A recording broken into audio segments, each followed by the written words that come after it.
और लगातार हम जनसभाएं पूरे प्रदेश में कर रहे हैं, लेकिन हमारी जो जनसभा मेरठ नौचंदी ग्राउंड में जो पहले से हमारी प्रस्तावित जनसभा थी, उसको कल रात में मेरठ प्रशासन ने रात को 12 बजे हमें बुला करके ये कहा कि आपको वहाँ पर जनसभा करने की अनुमति नहीं दी जाएगी। जब हमने उनसे पूछा कि हमें अनुमति क्यों नहीं दी जाएगी, तो उन्होंने कहा कि वो जो ज़मीन है नौचंदी ग्राउंड, वो विवादित ज़मीन है और उस पर हम कभी भी कोई भी किसी भी राजनीतिक पार्टी की जनसभा अब तक नहीं हुई। हमने उनसे कहा कि सर 2017 में 14 अक्टूबर को उसी नौचंदी ग्राउंड में एमआईएम पार्टी की जनसभा हुई थी, जिसके मुखत्तिब जनाब बैरिस्टर सौद्दीन ओवैसी साहब, उन्होंने हमसे कहा कि आप हमको कागज दिखा दीजिए परमिशन की। हमने उन्हें परमिशन की कॉपी भी दिखाई 2017 वाली जो हमारे पास है। उन्होंने कहा कि हम फिर भी आपको परमिशन नहीं दे सकते क्योंकि हमारे ऊपर से दबाव है। हम वहाँ 3 घंटे धरने पे बैठे रहे, लेकिन उन्होंने हमें परमिशन नहीं दी और कहा कि अगर आप परमिशन करेंगे, अगर प्रोग्राम करेंगे वहाँ पर, तो हम आपके ऊपर मुकदमा करेंगे।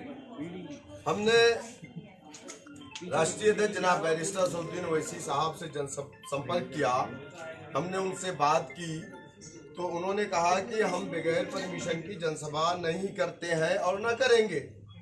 हम फिर दोबारा इंशाल्लाह दूसरे मुकाम पर नहीं करेंगे। लेकिन सवाल ये है कि उत्तर प्रदेश की गवर्नमेंट जो लगातार असफल है 4.5 सालों में अपने कार्यों में, जो वादा बीजेपी गवर्नमेंट ने आवाम से किया था, अपने उस वादे में पूरी तरह से विफल है। और बीजेपी गवर्नमेंट ये नहीं चाहती है कि हम शोषित वंचित समाज की आवाज़, बेरोजगारों की, महिला उत्पीड़न की जो भी असफलताएं हैं मौजूदा सरकार की, वो हम आवाम तक न पहुंचा सकें। इसलिए ये पूरी तरीके से पॉलिटिकल प्रेशर में आकर के हमारी इस जनसभा को रद्द किया गया है। और मैं उत्तर प्रदेश की गवर्नमेंट से कहना चाहूँगा कि हम भी एक पॉलिटिकल पार्टी है और ये हमारे मौलिक अधिकारों का हनन किया जा रहा है। हम इस चीज़ को कतई बर्दाश्त नहीं करेंगे।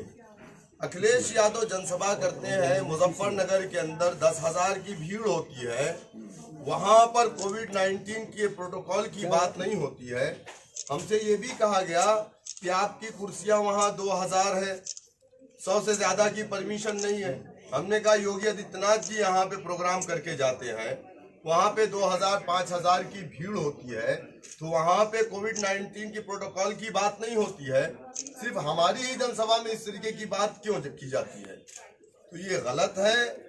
और ये इस तरीके से किसी भी राजनीतिक पार्टी का प्रोग्राम ना होने देना, यकीनन ये मुझे उम्मीद है कि ये जो मौजूदा प्रशासनिक अमला यहाँ पर है, अगर ये लोग यहाँ पर रहेंगे तो आने वाले 2022 का जो इलेक्शन है वो नीट एंड क्लीन नहीं हो पाएगा। और इसको लेकर के हम इलेक्शन कमीशन ऑफ इंडिया में भी शिकायत करेंगे उन अधिकारियों के नाम।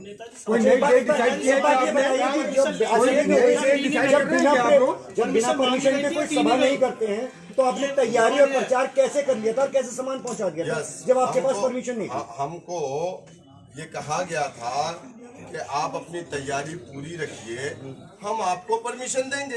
हमारे जहाँ भी अप्लाई किया था आपने? यस, हमने अप्लाई किया था।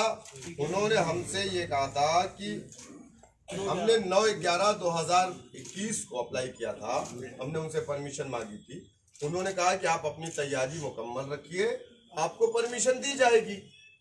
हमने अपनी पूरी तैयारी की, लेकिन कल रात में 10:30 बजे उन्होंने हमारी अनुमति को निरस्त कर दिया, बल्कि नहीं दिया। ये किसने कहा था आपसे कि आप अपनी तैयारी पूरी रखिए? प्रशासन प्रशासन के लोगों ने ही कहा था। मैं अधिकारियों का, सारे अधिकारियों का नाम तो नहीं जानता, लेकिन अब अगली जनसभा कब होगी, कोई क्या नई डेट है, डेट उसकी डिसाइड क्या की तारीख आप है? लोगों अगली जनसभा जल्द ही होगी। हम अपने राष्ट्रीय अध्यक्ष जी से उसकी नई डेट लेकर के हम यहाँ पर अगली जनसभा करेंगे।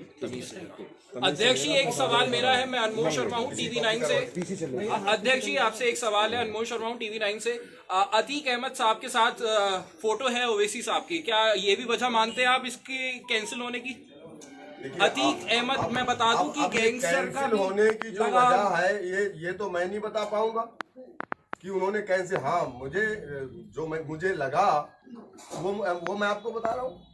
ये राजनीतिक दबाव में आकर के हमारी जनसभा। अतीक अहमद क्या है भाई?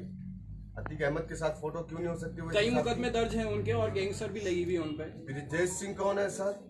आप मेरा सवाल क्या जवाब दीजिए। नहीं, कई मुकदमे दर्ज हैं, तो क्या वो सजा याफ्ता तो नहीं है?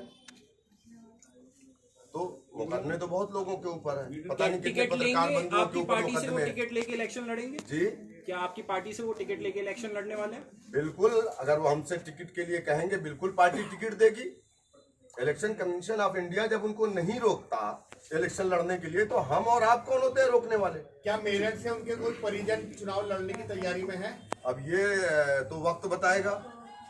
भगत जी, विनीत भटनागर सिटी SP है, उनसे भी मैं बात कर रहा था। उन्होंने कहा कि आप लोगों को पूरी बात बताई गई कि वो जो जमीन है वो नगर पंचायत और जो जिला पंचायत है उनके बीच की, आपने उन लोगों से परमिशन। अरे भाई, वो प्राइवेट लैंड नहीं है। वो प्राइवेट लैंड नहीं है कि दो भाइयों का आपस का झगड़ा है और हम उस पे जा रहे हैं जनसभा करने के लिए। शौकत जी, गवर्नमेंट लैंड है, शौकत जी ये बताएं राज्य सरकार की है।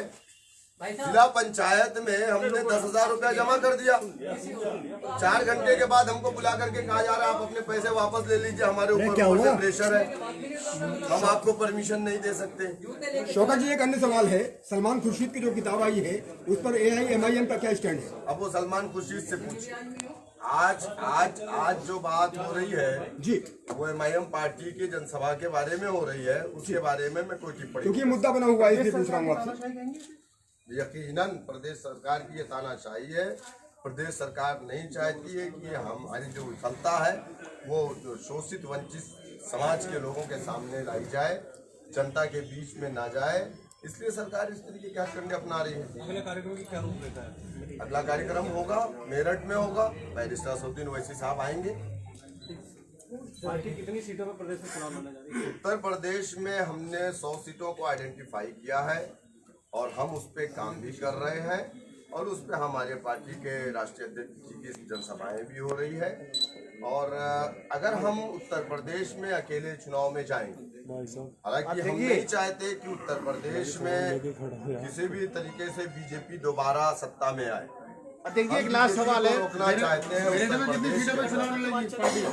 अध्यक्ष जी, मेरठ में कितनी सीटों पर चुनाव लड़ेगी? मेरठ की सभी सीटों पे चुनाव लड़ेंगे हम। अध्यक्ष जी, ये बताइए कि कितने पार का नारा लगा रहे हैं? जिस तरह से बीजेपी 300 पार और सपा 400 पार का लगा रही है, तो कितना मानते हैं आप? हमारे जितने कैंडिडेट हैं सब जीत करके आए, लेकिन 403 का लगा रहे हैं दावे नहीं करते हैं। इंशाल्लाह हमारे ज्यादा से ज्यादा हमारे MLA जीत करके आएंगे। गठबंधन का जो दौर है, तो गठबंधन पे क्या पार्टी यकीनन हम चाहते हैं कि उत्तर प्रदेश के अंदर एक बड़ा अलायंस बने। बीजेपी को रोकने के लिए सपा बसपा का अलायंस 2019 में काफी नहीं था।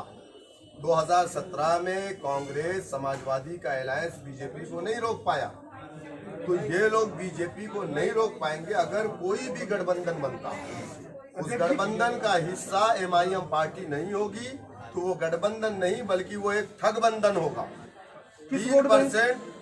3% राजभर समाज से अखिलेश यादव अलायंस कर सकते हैं, 2% मौर्य समाज से अलायंस कर सकते हैं, 1.5% चौहान से अलायंस कर सकते हैं, 20% वाली MIM पार्टी से अखिलेश यादव इसलिए अलायंस नहीं कर रहे हैं क्योंकि इसकी लीडरशिप मुसलमान के हाथ में। किस वोट बैंक को साधने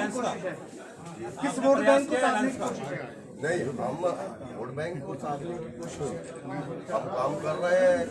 इस प्रदेश के अंदर जो लोग भी सपा, बसपा, कांग्रेस और बीजेपी से त्रस्त हैं, हम उसको एक अल्टरनेट दे रहे हैं, मुतबादिल दे रहे हैं और यकीनन हमारे साथ तेजी से लोग जुड़ भी रहे हैं। आपकी पार्टी चाहती है कि अलायंस हो सपा के साथ? यकीनन हम चाहते हैं बीजेपी को रोकने के लिए एक मजबूत अलायंस बनना चाहिए। लेकिन आपकी पार्टी में उसमें सभाओं में तो सपा को ही टारगेट किया जाता है। यकीनन 70 सालों से अगर किसी के साथ नाइंसाफी हुई है तो इस प्रदेश के मुसलमानों के साथ हुई है। उत्तर प्रदेश में 7% यादव, 20% मुसलमान का वोट लेकर के मुख्यमंत्री बनता है, लेकिन मुख्यमंत्री बनने के बाद हमको हिस्सेदारी कहाँ मिलती है? जिस पार्टी को टारगेट करता है उससे अलायंस कैसे करेंगे? नहीं, देखिए, हम तो विफलताओं को बताएंगे, वो चाहे पूर्व की सरकार हो चाहे मौजूदा सरकार हो। नहीं, बिल्कुल हम बीजेपी को रोकने के लिए एक कड़वा घोट पीने को तैयार है। शौकत जी, आप ओवैसी जी ने राजभर जी से मुलाकात की, शिवपाल यादव से मुलाकात की, चंद्रशेखर आजाद से मुलाकात की, राजभर अखिलेश जी के साथ चले गए। शिवपाल जी लगातार कह रहे हैं कि अखिलेश जी हमें पार्टी में शामिल करें।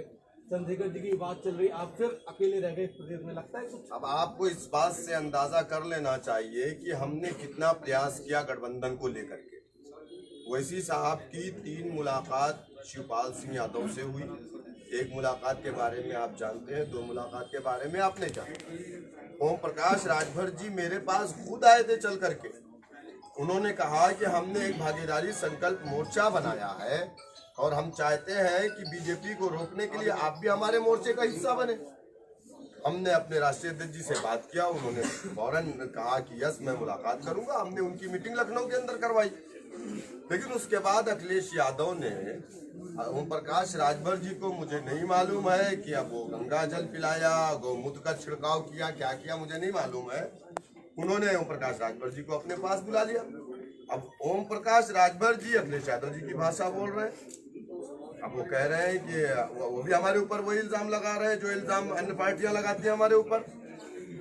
तो हम तो चाहते हैं कि एक मजबूत गठबंधन जब तक नहीं बनेगा, बीजेपी, आपको याद होगा कि 2017 के इलेक्शन में उत्तर प्रदेश के अंदर 22% वोट समाजवादी पार्टी को, 23% वोट बीएसपी को और 6% वोट कांग्रेस को मिला था, जबकि कांग्रेस और समाजवादी का अलायंस था 2019 में, और बीजेपी को 2017 में 40% वोट मिला था। 2019 के इलेक्शन में समाजवादी पार्टी का वोट 17% यानी 5% कम हो गया, बीएसपी का 18%, उसका भी 5% कम हुआ, और बीजेपी का वोटिंग परसेंटेज 49 पॉइंट कुछ हुआ। इसका मतलब ये है सपा बसपा का जो 2019 का अलायंस हुआ, इनका अपना खुद का वोट बीजेपी के साथ शिफ्ट हो गया। सवाल यह है, एमआईएम सिर्फ मुसलमानों की वोट पे चुनाव लड़ने जा रही है या दूसरी जाति, दूसरे धर्मों की भी वोट के लिए कुछ काम हमारे करेगी? पास 150 आवेदन अब तक आ चुके हैं, जिसमें से 35 आवेदन हमारे नॉन मुस्लिमों के हैं। उसमें एससी, एसटी, ओबीसी है, ब्राह्मण समाज भी है, ठाकुर भी है, गुप्ता भी है। तमाम लोगों को हमारी पार्टी टिकट देगी। ओवैसी साहब को बीजेपी की बी पार्टी माना जाता है, कहते हैं, विपक्ष कहता है और दूसरे लोग कहते हैं, क्या कहना है? मान्यवर काशीराम जी ने जब बहुजन समाज पार्टी का गठन किया था, तो हमारा जो दलित भाई पुराना कांग्रेसी था, तो उसने भी यही इल्जाम लगाया था मान्यवर काशीराम जी पर कि काशी आया है और ये कांग्रेस को हरा देगा। तो सियासत में इस तरीके के इल्जाम लगते रहते हैं। हमें इससे एक अहम बात मैं आपको बता दूं, जो मैंने कभी नहीं कहा है, आज कह रहा हूं, कि हमारी पार्टी का केंद्र हैदराबाद है, जो स्टेट है तेलंगाना, और आज से नहीं है। हमारी पार्टी 1960 में पहला इलेक्शन कंटेस्ट की थी और आज तक बीजेपी की हुकूमत तेलंगाना स्टेट में नहीं बनी है। अगर हम बी टीम होते तो सबसे पहले बीजेपी की हुकूमत तेलंगाना स्टेट में बनती। अगर हम बी टीम है और तेलंगाना में बीजेपी की हुकूमत नहीं बनने दे रहे हैं, तो फिर यहाँ पर तमाम पार्टियों को जो विरोधी है बीजेपी की, उनको भी बी टीम बन जाना चाहिए। ठीक है, थैंक यू। ओके, शुक्रिया, थैंक यू।